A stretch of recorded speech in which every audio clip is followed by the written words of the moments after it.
Hi, it's David O. It is today the 5th of September, and we have lots of videos coming up because of the way the schedule is. We're right on the edge of Rosh Hashanah, which starts Sunday night.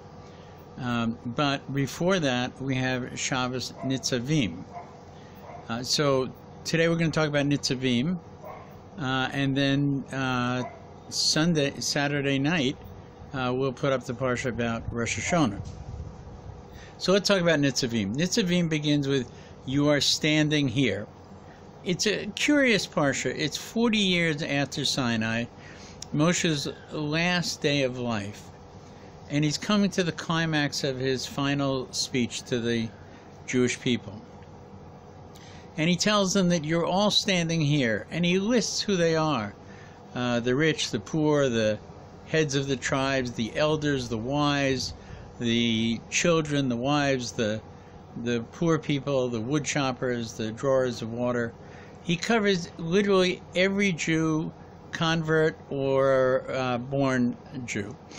And he says to them, the reason you're here is to accept the covenant. What he's telling them is that 40 years ago, in a very dramatic moment at Sinai, your predecessors accepted a covenant that God would be your God, Hashem, the Almighty, would be your God, and you would be his people. That's the deal. That's the covenant. That's the contract. Now he adds another element. Everything that he said previously is included. In addition to it are two other elements. One is standing in the covenant.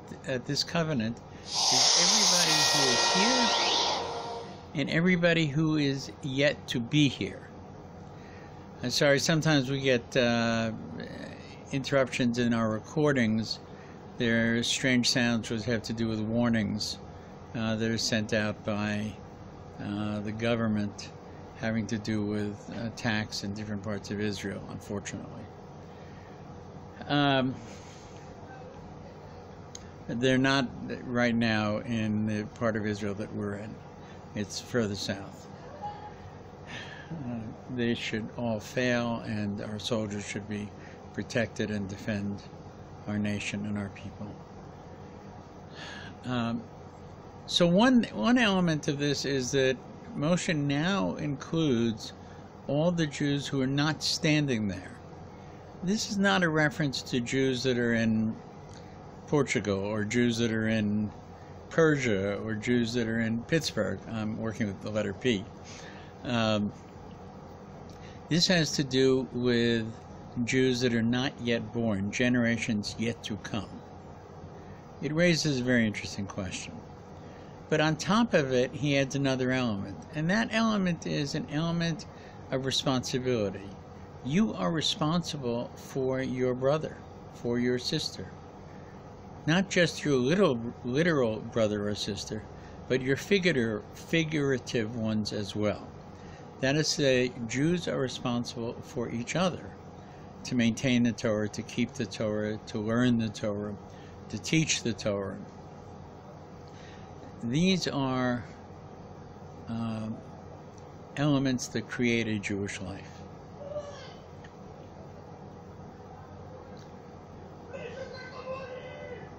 Jews are not simply people who believe something. They are literally relatives. All Jews are relatives. Jews who convert become relatives, and we treat it that way. This parsha is very significant because it's as they're about to enter the land of Israel, they now take upon themselves the bris, the covenant, and they take upon themselves a responsibility when they cross the Jordan for one another as well.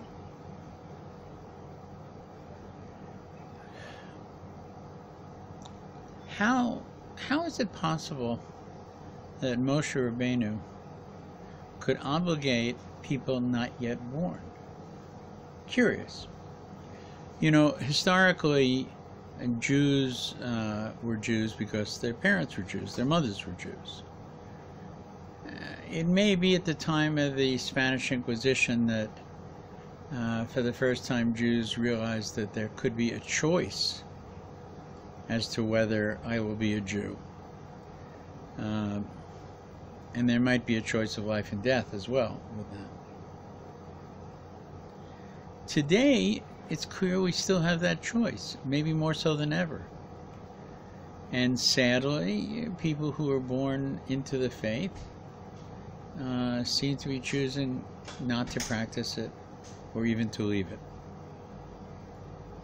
So it comes back to a question: how could Moshe Rabbeinu make a covenant with our generation? Talmud tells us that you can be obligated to accept a gift. Not a punishment, but a gift. If you skip to the end of this Parsha, there's a very famous line. And in it, Moshe Rabbeinu tells the Jewish people, choose life. Choose life. Don't choose death.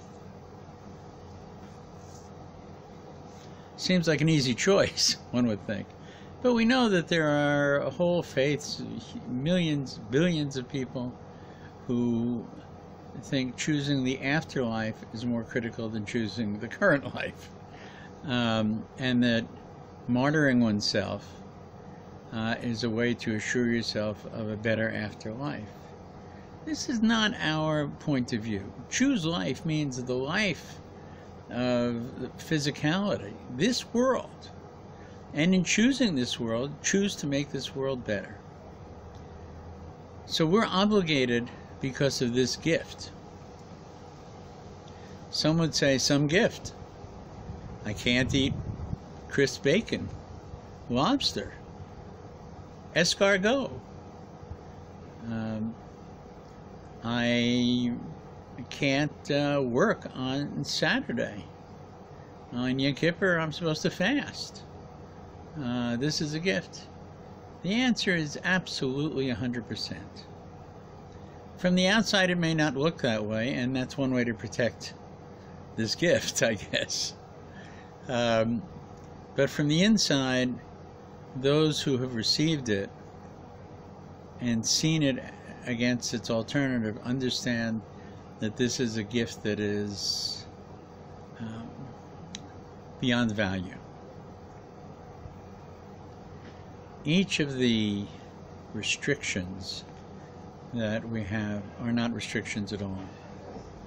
They're opportunities to say no to something that is not life, that is an imitation of life, that is a faux version of life. Life is built around not privilege, but obligation. A Jew, halachically, has no right to life, liberty, and the pursuit of happiness. It's a nice phrase, but it doesn't apply halachically through Jewish law to Jews. We have obligations, and from the outside looking in, those obligations are in conflict with this idea of freedom, with this idea of I do what I want, I'm in control of my life, which is really a form of hedonism.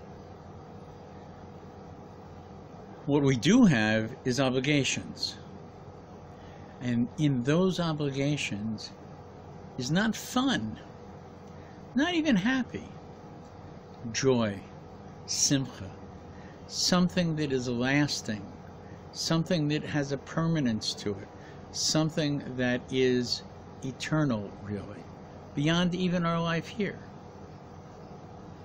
And so when we're told to choose life, and when we're told at the same time those who are not standing here are obligated and are contractually part of the covenant, we're saying we are passing on to them a gift that was given at Sinai, a gift that is a promise of joy, a promise of simcha. That is the nature of NITZAVIM. We should take it and we should choose it. Choice is very important. It is very real. Make your choices wisely for Nitzavim in preparation to the year coming, Rosh Hashanah. David O. here in Karmiel, wishing you well. Shabbat Shalom.